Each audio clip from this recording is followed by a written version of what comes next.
Good morning, everybody. Good morning, Robbie. Right, morning, mate. How are you? Yeah, I'm fine, thank you. Good morning, Charlie. Morning. Yeah, been a long week for me this week. I'm in this men's mental health group, and we did a 10-day fast this week. So 3 days just water and 7 days just blitzed up vegetables. And it has absolutely slaughtered me. I've done it before, but this one is just making me feel worse afterwards. I don't know whether it's because I've eaten, afterwards and it's doing things to me, or whether it's lowered me blood pressure. I was telling Robbie earlier on, and I'll take blood pressure tablets, and whether that's brought it down. So I'm not feeling at my best this week, guys. But we've had a great week, and there is lots to talk about. Some good, some bad. But obviously, yesterday, there's some great stories for the teams that went up, some great stories for the teams that went down. And unfortunately, in the likes of Wrexham, who I thought wanted to do 3 in 3 years, didn't they, and try and get themselves into the Prem, was getting their new stadium ready for it. They missed out on the playoffs. Charlie, can you take us through the ins and outs of what happened yesterday, please? Yeah, I mean the championship yesterday, the relegation spots were already done. So Oxford, Leicester, and Sheffield Wednesday went down. But I suppose with Sheffield Wednesday, good news yesterday for them was they'll start next season with no points deduction, and they also actually got their first home win of the season. So they actually finished on 0 points, I think, which is quite good for them. Yeah, like Ipswich had to beat QPR, which they did. So it means Millwall go into the playoffs. And Hull got into the playoffs, didn't they? Wrexham couldn't beat Middlesbrough because they had a slight chance at the beginning of the day to get that automatic promotion spot. But so, yeah, playoffs will be Millwall, Southampton, Middlesbrough and Hull. Wrexham miss out on that. Was it four promotions in a row?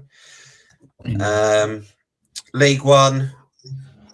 Leyton Orient stayed up, didn't win, but luckily enough, Exeter lost 2-0 at home to Bradford, and they'll get relegated. And Port Vale, Rotherham, and Northampton also join them in relegation. Stevenage managed to get into the playoffs with a 90th minute winner against Wigan. They're in the playoffs along with Bolton, Bradford, and Stockport. Cardiff and Lincoln, were miles ahead and already got there, so that's fine. And then League Two, strange one yesterday. Cambridge and Salford were actually battling for that third automatic promotion spot, and neither of them won. They actually both drew 0-0. But then that means Cambridge have now gone up along with Milton Keynes and Bromley. Salford go in the playoffs along with Notts County, Chesterfield, and Grimsby. And then relegation. Crawley actually got a point against Salford, which they had a slightly better goal difference than Harrogate anyway, but Harrogate ended up losing to Barnet, and they get relegated along with Barrow. Yeah, it's quite sad for the teams like Millwall that had a really good running, didn't it? So did Southampton, gone so many games. I think it's over 20 games unbeaten now. But I suppose it's like I said about the season. I had some West Ham fans moaning at me yesterday about the Brentford game. And I says, don't moan about today's game. Moan about the first 20 games that they played where they was absolute rubbish. So West Ham are in a position where they are because that's where they deserve to be through the first 12 games of the season. Who do you think's going to win the playoffs in the Championship, Robbie? I don't know about who I think. I want Millwall to win it. I think I've got loads of mates there, and I've got a mate who's no longer with us, and it would have been his dream. I think it'd be great for the Premier League.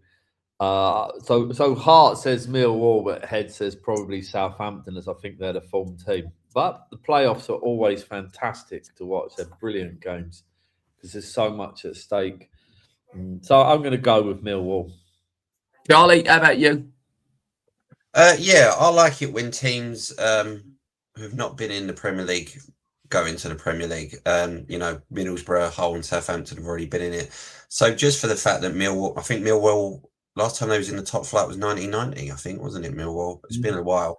So they've never actually been in the Premier League. So I think it'd be great. I like it when that happens. Yeah, I think it makes it exciting. Sorry, Charlie. I think it makes it exciting as a neutral for the end of the season. But I've got to be honest, I think if you've got a long, hard slog in a league, I think the top three should go up. however many they want to go down. I know some leagues are 4 and then only 2 come up. I think it's ridiculous that you've got, you'd have finished in the place where Millwall did.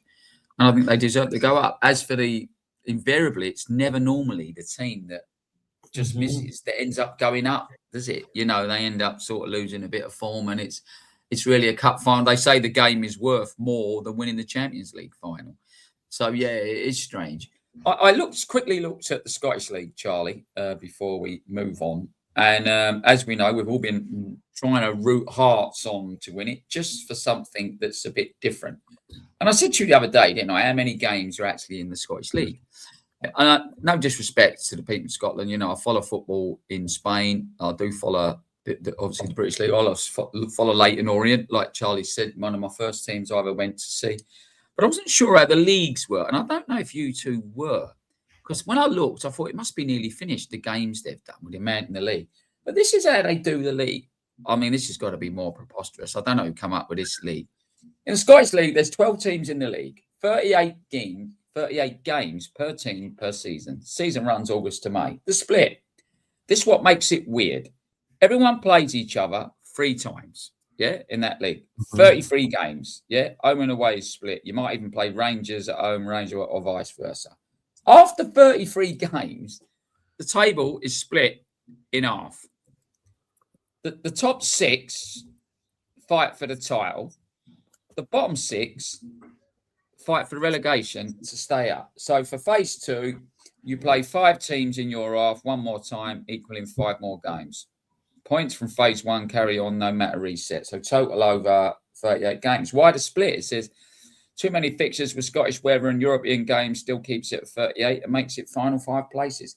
Do you think that's absolutely the most perverse, absurd thing you ever heard in your life, Robbie? I think it's odd. I kind of get the idea of all the top teams playing each other. However, a league should be a league. West Ham got a point off Man City the other week. If you'd have split the league, it wouldn't have happened. So I think it's very odd. They must have their reasons for it, but for me, I think it's a bit unfair. If you've got, for example, let's say Rangers or Celtic even, and you got to play away, obviously it's a lot more difficult than playing at home. So I don't know how they balance it. It must really be luck of the draw. I'm looking at the table. Robbie, do you know of any other leagues in the world that actually do it that way? No, they have a thing in Mexico, because I follow it. But they have like 2 leagues in one season, which I find very odd. Do you not know about Argentina? I don't know what they do. In Argentina, you get relegated based on a 3-year average. Brilliant. Like, it's split into 2 tournaments, but you actually get relegated. It's like quite controversial over there, but you get relegated based on like your 3-year average of points and things like that. It's the most bizarre thing, the Argentinian league. If you think the Scottish league's weird, go and have a look at that one. That is crazy. How they do So that. Charlie, when they get to the equivalent of like the Champions League, because I know there was a massive punch up this week where I think it was Boca Juniors yet again, as we know, they lost 1-0 to a Brazilian team. I think it was Corinthians, not Corinthians, someone else.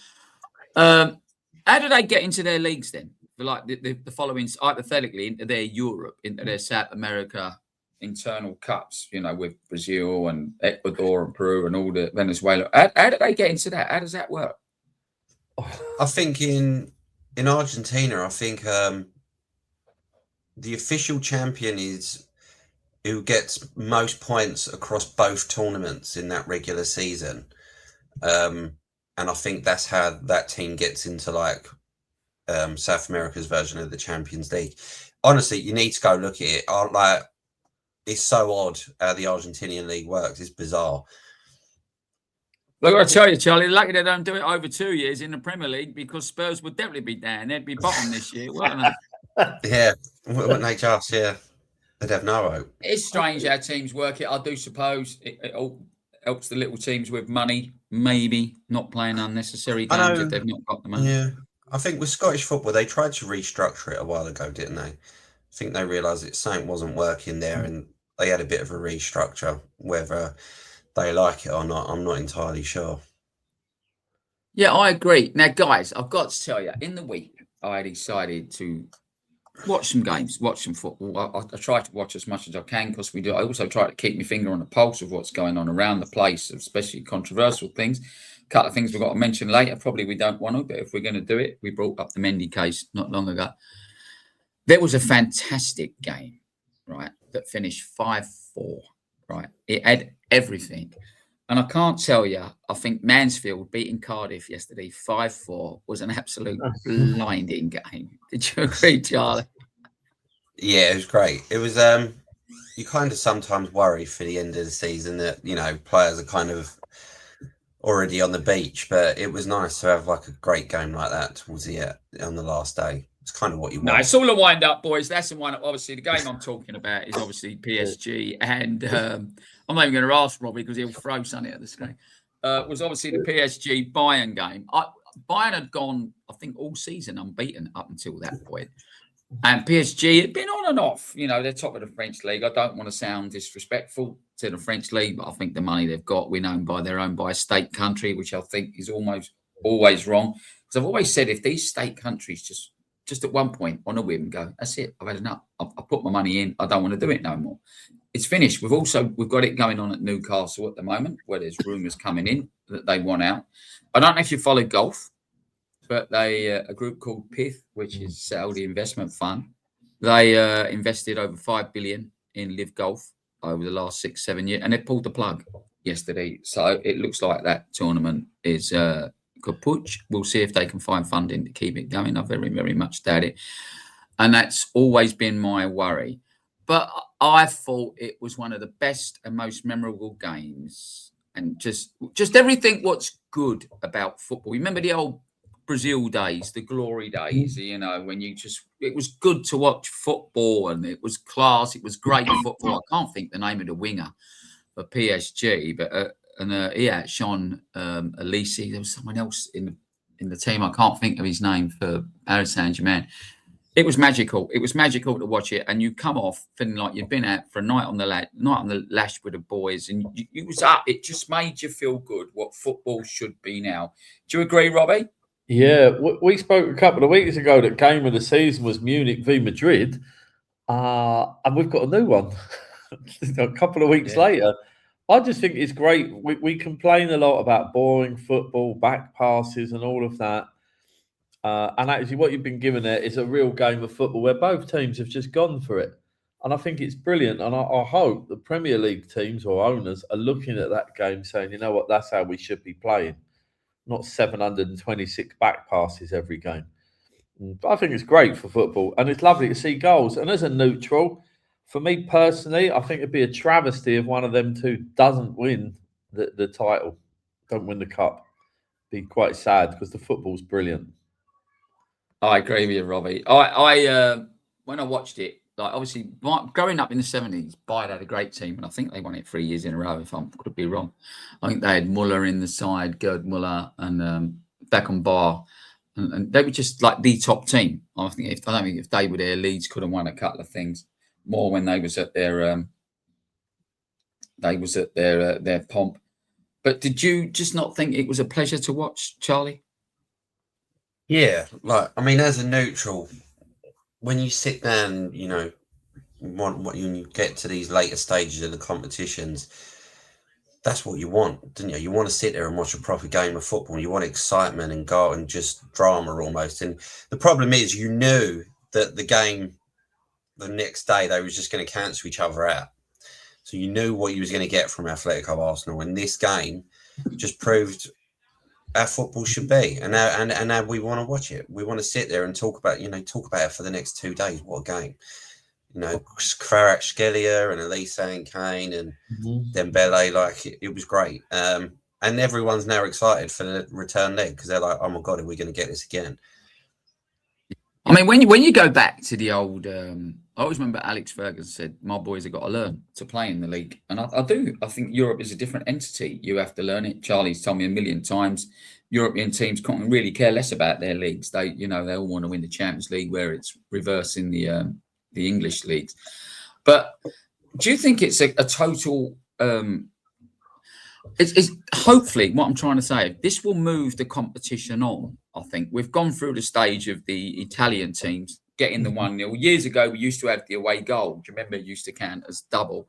So if one team scored an away goal, that was it. They was happy to sit back and win 0-1, and take it back and then go to their place and win away. Do you think this could be a turning point, Robbie, in the game of football and the way it's played in Europe? I honestly hope so. I tell you, we can play. There's a World Cup coming, and I'm really hoping that teams are just deciding, you know what, let's just go for it. It's still entertainment. People are paying to watch this. And I imagine after that game, a lot of my students were talking about it. They're not fans of either team, but everyone was interested in it. And you're right, people will be watching that second leg. So I hope a lot of teams take note and just think, you know what, let's play football, because we moan about players like there's no Ronaldinho or Hazard anymore. Let's go. That Olise was fantastic the other night. We got to go for it. Yeah, I agree. Charlie, do you think it, or you think it, like when we, I know disrespects to Arsenal here, but do you think when they get back, Arsenal, they're going to go back to type? And if whoever they play, the winner of, I think it's a spin of a coin with PSG and Bayern. Do you think even if they got to the final, Arsenal will stick to type and play the same football? I think they will, yeah, because it works for them, doesn't it? It's got them this far, so I don't think they're. And finals are very rarely a very open game of football. Like it almost, in finals it's a very cagey affair, and it kind of in a way suits Arsenal in a way. They've just got to. If Arsenal get there, I think Arsenal will, because I just don't know. I don't know with this Atletico team. They just don't seem defensively sound as they once was under Simeone. But I think if they get there, they've just got to try and figure out a way of cancelling PSG or Bayern's attack. And in a one-off game, anything can happen. Yeah, I agree. Did you see that Ben White at the end of the game did something to the Atletico Madrid's fans, and Diego Simeone steamed down the tunnel and steamed into him? Did you see it? You don't need to give Simeone much. It doesn't take him much, does it, to go steaming down the tunnel? I think if you breathe incorrectly, he'll probably steam down the tunnel at you and have a go at you. Do you like him at Chelsea, Robbie? Simeone? No. Yeah. Negative football. It brings a lot of negativity with him. It's kind of we played them in a semi-final, I think, a few years ago, and he came out with about 8 defenders to do what we were just talking about, trying to stalemate the game, and we won 2-0. So he didn't have a lot of choice. No, he's done well there. You've got to give him credit for that, but it's not a style of football you'd want to watch every week. Yeah, I agree. I tried to look up memorable Champions League games, and I've come across quite a few. I got Liverpool. They were 3-0 down first leg, 2019, and they come back and beat Bayern 4-0. Do you remember when they said Origi's taking a quick corner? Do you remember it? And it come back. And then there was the Barcelona one in 2017. They lost 4-0 in Paris, come back and won it 6-1. A lot of games you forget. We've got to bring up the Bayern Munich-Man United game. I don't think it was memorable. I think the semi-final was very memorable for Man United against Juventus. But I do think that was a memorable game because, like, United basically got 2 goals in injury time, didn't they? And I remember that. I can't remember. Was it Martin Tyler, Charlie, who says they score? They always score. Clive Tildesley. And do you know what was funny? At the end of the game, it's not funny. And but there was a black guy, and I can't remember his name. He was a central defender. He was down on his hands and knees, and he just put, he was like bending down, knees and that, and he was banging the floor. And you know what I found funny the season after? Charlie used to have FIFA games. You know what I mean? And every time Bayern Munich lost, this guy was on the floor, just like banging his. You was around my house that night, Charlie, weren't you? Yeah. It was we didn't play well. I think when Ferguson talks about it now, he says he got the team wrong, and halfway through the game he changed it. He put Beckham back on the right. He was started central midfield, and United got better. But yeah, everyone remembers it for that last 3 minutes. I mean, I remember Bayern Munich hitting the post. They hit the bar. Schmeichel made a couple of good saves. The game as a whole weren't memorable. The last 3 minutes were, that's for sure. Robbie, did you want United to win it that night, Robbie? I'll tell you what, at that time, I was in a pub watching that with some mates. And we actually did, because one of my mates, like I mentioned him earlier, was Millwall. he was all excited because Sheringham scored, didn't he? If I remember rightly. Yeah. And the general consensus was people just wanted the English team to win. Although that's changed now. But at the time, it was people wanted them to win. It was a great achievement. Yeah, I agree. I absolutely agree. Then we got the Ajax Tottenham one, didn't we? Luca Mora got an hat trick. They won 3-2. I remember Maurizio Pochettino crying on the telly at the end of the game. I know you probably didn't want them to win, but wasn't that an all English final that year? Was it? They played fine. Liverpool. Yeah, and it yeah, was they boring. played Liverpool.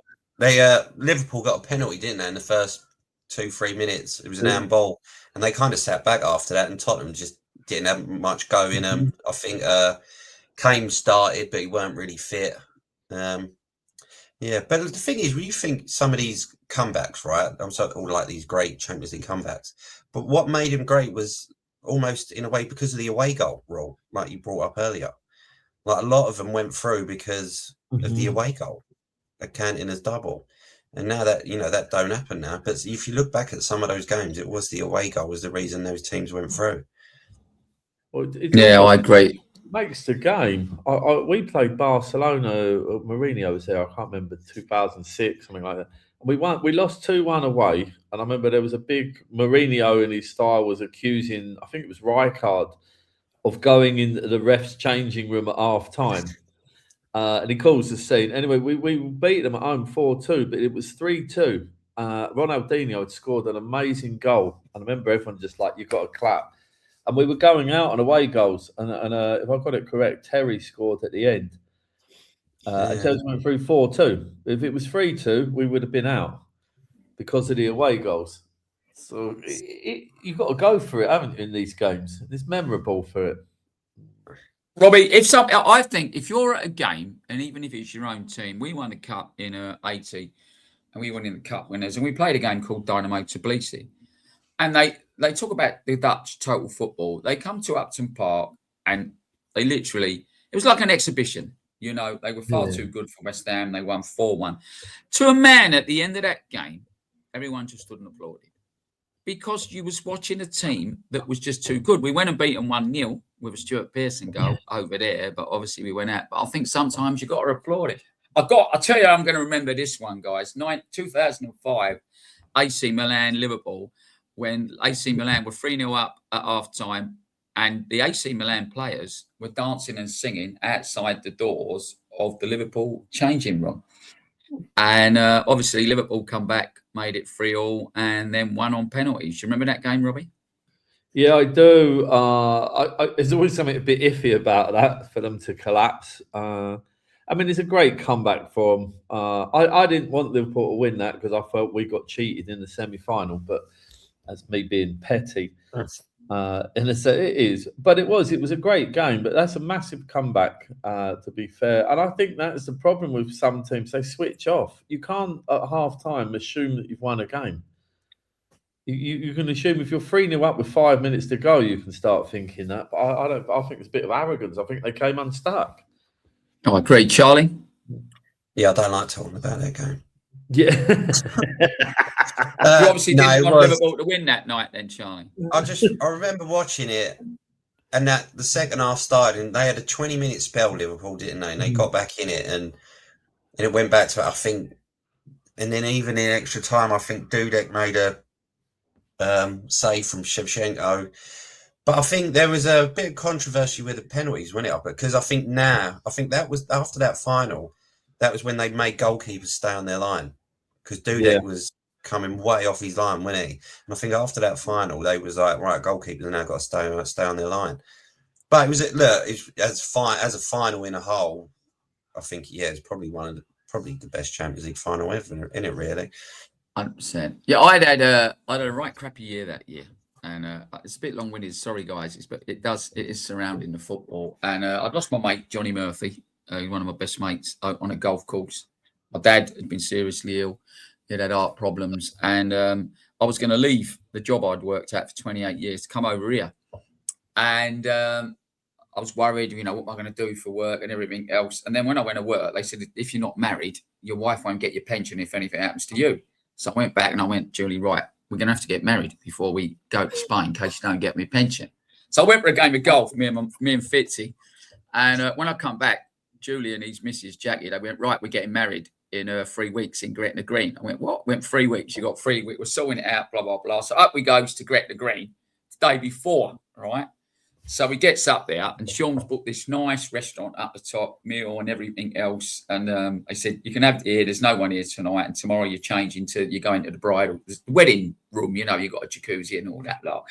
So anyway, we sits down to watch this meal, and I got Jack. Jack was only about, I think, 4 or 5. I can't remember. And I'm looking at me watch. Oh, bloody hell, football's on. You know what I mean? So the girls are all excited. Sean's excited and all that. And I sort of going to Julie, I'm a bit nervous. Like, I said, I'm getting a bit nervy about tomorrow, and I want Jack to go back to sleep. Do you mind if I take him back to the room? So she went, no, of course I don't. Like, you know, so I took Jack back to the room, and I thought, I only wanted to watch the football, like, you know. And Liverpool were losing 3-0. And I thought, oh, God, like, I can't walk back. I felt like going back to the restaurant and going, like, I feel a bit better now, you know what I mean? But I thought, no, I've got to stay in there and make out I've got Jack. And obviously Liverpool come back and won it. About 2 months after we got married the next day, I said to Julie, I left the pre-wedding meal the night before because I wanted to watch Liverpool in the final. Robbie, 2012, you were 3-1 down to Napoli. Come back and beat them 4-1. Yeah, that was brilliant. It was unexpected. It shows for me that was a team that had fight. You know, again, we complain a lot, but that was a team that had fight in them. And it was something I didn't think we'd get anything out of the game. You think it's done and dusted. But you know what? As soon as you score and the crowd's lifted, it's proper football. Gung ho, yeah, but great. And then got there. You know, and Di Matteo, I think, had just come in. The manager had gone. You know, in typical Chelsea style, they boot the manager out, get someone in, and then go on and win it. Then he got the sack. Yeah, I don't think he was managing a lot. I think it was the core of the team. You know, this Terry and Lampard, Drogba, I think a Czech.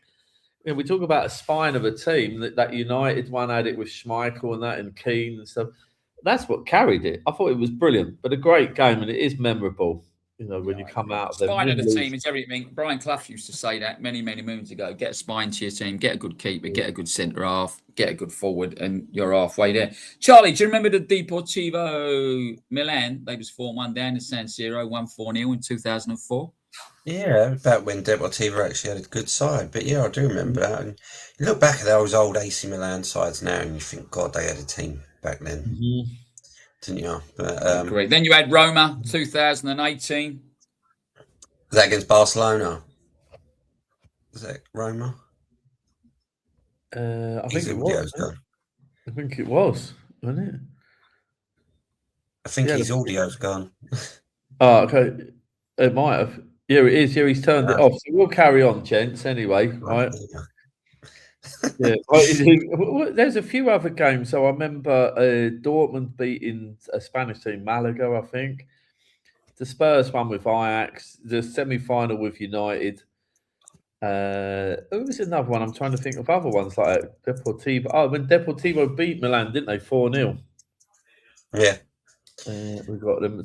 There's been some great games, and that's why for me, I look at this PSG Munich, and because the game was so good, you think, you know what? I'd love that to be the final, because you'd sit there and watch. You would have. Yeah, you would sit there and watch it. I think regardless of whether it's Arsenal or Atletico, you just know. Yeah. What's coming? You want to watch football, and I'm hoping that the World Cup follows that, not make it, because there's, I don't know, many games, about 200 games, and a lot of them are going to be negative, playing not to lose. So I do hope you would hope it's a bit more exciting. Yeah, we want to see goals, or at least attacking football. You know, when we played Atletico a few years ago, 21, I think it was, they just came with about 7 or 8 defenders. There was no attacking intent at all. He was playing for a draw, and then to win home. And we won the game, and it opened it up. And it was just boring. Now, I know when we had Di Matteo in that Munich final, we got battered by them for 90 minutes.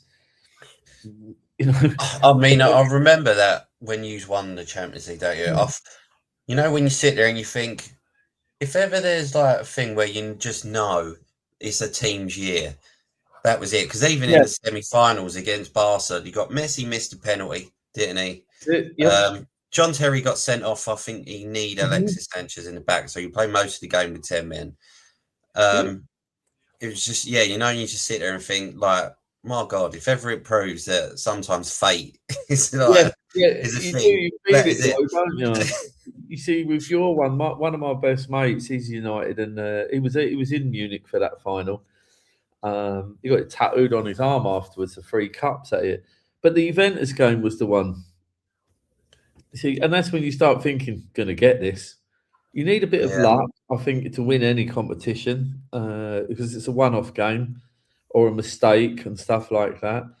But I think it's brilliant. And I do hope one of them two wins it, purely not against Arsenal or Atletico, just for the fact I want football to win. And if they do get to play, whichever one gets to the final, I do hope they get an early goal so the game opens up, because PSG and Munich are not going to sit back and defend for 85 minutes. No. They're going to go for it. And it would force the other team to attack. Definitely. No, I agree. And you think, like, PSG won that final 5-0 last year. Yeah. They just seem back to there again. Personally, I want Munich to win it purely because I want Harry Kane to walk into the World Cup squad like on fire. That can only be for England. We can dream, mate. We can dream. Can dream. I just kind of want it to. I just want it. It'd be nice for him to kind of win. I know he's won the Bundesliga a couple of times, but I think when he went to Munich, everyone knew he was going to win a couple of Bundesliga titles anyway. But for him to win a Champions League, I think it'd be quite nice for him. I do think he's deserved it. I do. And the Ballon d'Or, whatever they call it. I mean, he's a player. You would have taken him at United. I'd have taken him at Chelsea in a second. He'd win you a title. Oh, yeah. I think he's fantastic player. But I hope that walks into the England dressing room, and lift the players up. He's captain. It has to. Players must look up and say, you know what, I want to do that. Yeah, definitely. You must we can dream. But I'm hoping that there's good games in it as well. Say we've spoken here, it's fantastic.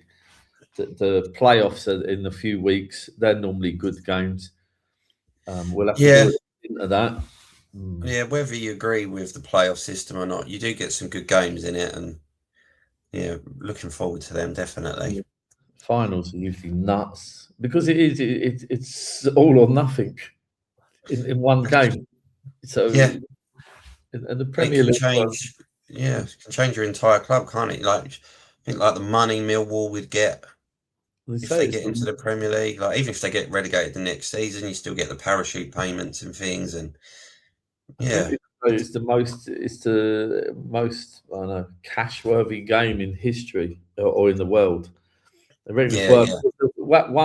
playoff game from the Championship, the final is worth about £120 million. Yeah, it's ridiculous. It's absolutely incredible. So you're right, for a smaller club or a club with lower gates, it has to help them unless they, spend it in a stupid way. If you're frugal with it, it could keep them going for a few years. Yeah, exactly. Yeah, I mean, even if it just melts them, like, kind of maybe do a bit more with the stadium, or put it into like the academies or something like that, or whatever else. Like, at least, like, it just would help them out massively, innit? Like you said earlier, say, as long as they use it right. It'd be great to get another team in there. I'm not sure how the police will feel about that, because it could be a bit lively a lot of games, but especially if West Ham stay up. Well, the amount of London derbies there'll be if Spurs do stay up, and West Ham, if they both stay up, and they're like, Well, if he's got technical issues, we can talk about that one. I do hope Aston Villa turn up today. It's a gut feeling, isn't it? They've got the semi-final. Did you watch any of them as well in the week? The conference game and the Europa League? No, I kept an eye on the score, but they've, they lost to Fulham last week, didn't they? And then now they've lost to Forest, so they're kind of. I think they'll get that 5th Champions League spot, because I think they're too far in front of Brighton anyway. I think the next team up, but they need it seems like they need a win. I think going into that game next week with Forest, I think Villa need a bit of a pick-me-up almost. I think they do, and I think players will be playing for their place in that, because I still think Villa could win that tournament.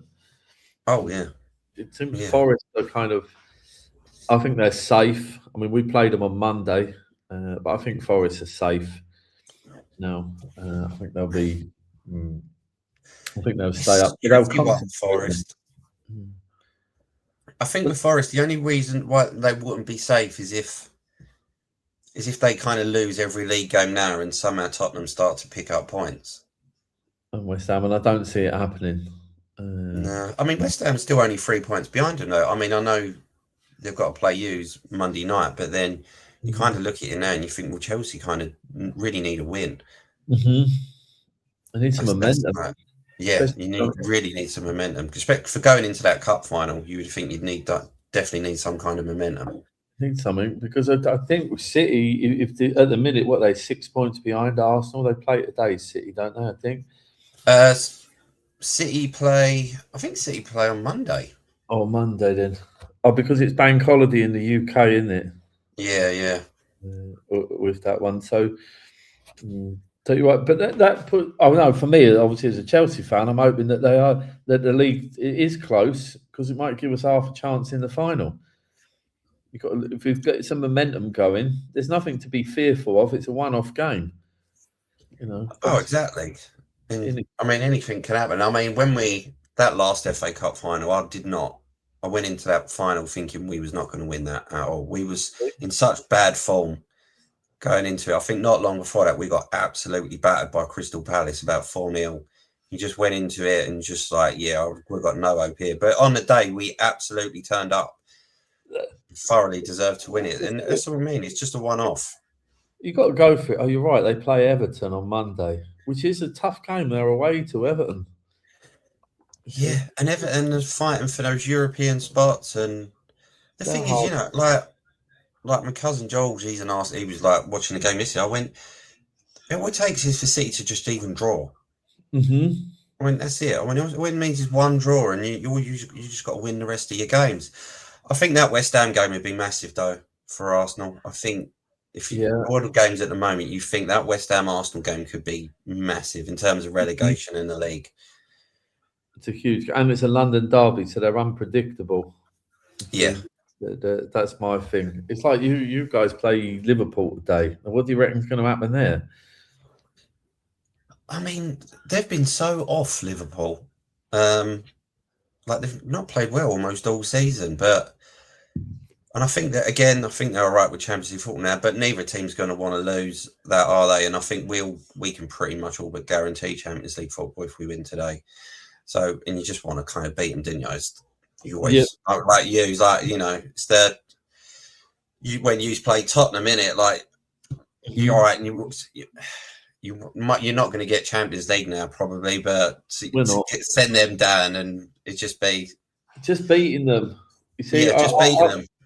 I think you'll win today. I think you'll beat Liverpool. I think there'll be goals in it, so that now it's going to be 1-0 boring. But I think there'll be goals in it. Yeah, it's a massive game. I think United have got Champions League place. I think they've got that. Yeah, I think we'll be all right now. Yeah, but just to kind of get one over on your rivals, isn't it? That's the thing. Yeah, same with us. So who else we'll do a quick roundup. Who else? Bournemouth Palace today. I think Bournemouth win that because I think Palace have been thinking about their semi-final as well. Yeah, and Bournemouth. I mean, Bournemouth again, kind of just outside those European places, so need a win. They've got a lot to it, and the other one, obviously, it's tonight, isn't it? Aston Villa, like we spoke. So I think Villa would go for that. Tottenham only beat Wolves, and I know I laugh at them and that, but it didn't change a lot. It was just the West Ham result yesterday will give them hope. I mean, if they didn't beat Wolves that day, that'd have been it.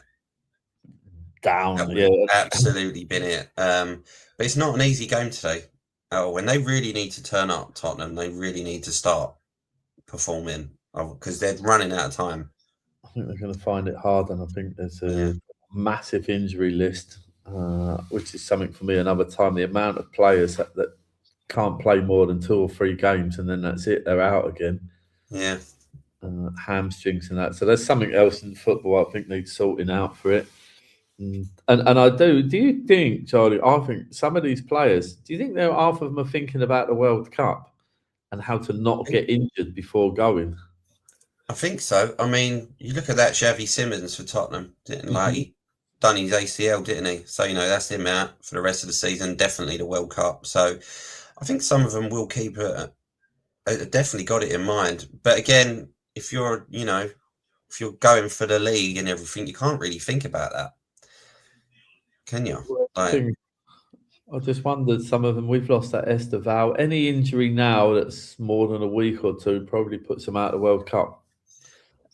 And it normally happens, doesn't it? Like normally you will get 1 or 2 injuries before the last couple of weeks, where a player gets done, doesn't he? And then he's out for the World Cup. So I think, I mean, look, like I say, with even Man United players, like once Champions League footballs, but confirmed. I think some of them who've got a chance of going, they probably will switch to the go, right, I've got to just make sure I'm staying fit and healthy now and not get injured.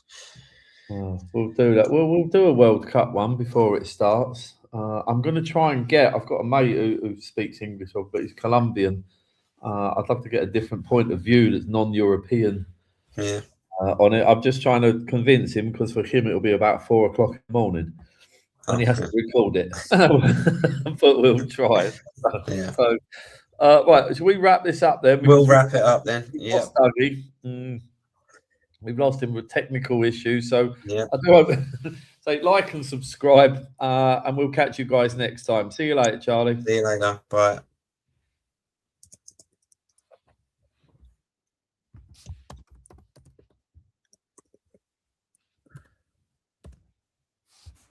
Okay. It's still recording, isn't it? He'll have to cut the end of the video.